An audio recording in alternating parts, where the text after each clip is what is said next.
but my results do not guarantee yours will be the same. All right. So now that you've seen my results, the question is, how can you learn the process I used to get them?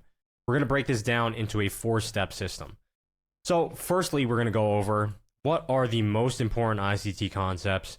Then we're going to be putting it all together, and I'm going to give you guys my full routine from start to finish. You know, what I do when I sit down in front of the charts over the weekend, and how do I approach the market day to day.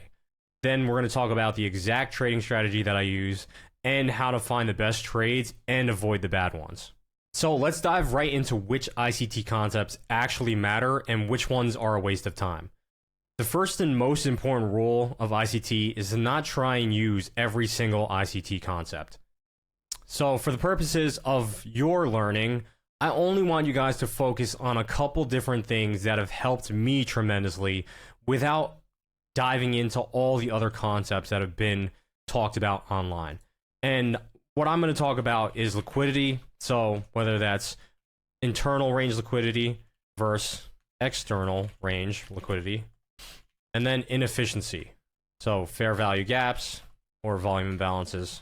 These are the only two concepts that you really need to find context in the markets. Now, these concepts, once mastered, are going to help you determine the overall direction of the market. And ultimately, that's all we need to be profitable in the markets. So first of all, when it comes to liquidity, what is internal range liquidity versus external range liquidity?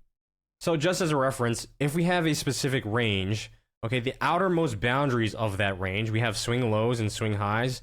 The outermost boundaries become external range liquidity. And then anything inside of that range, so let's say that this range extends here.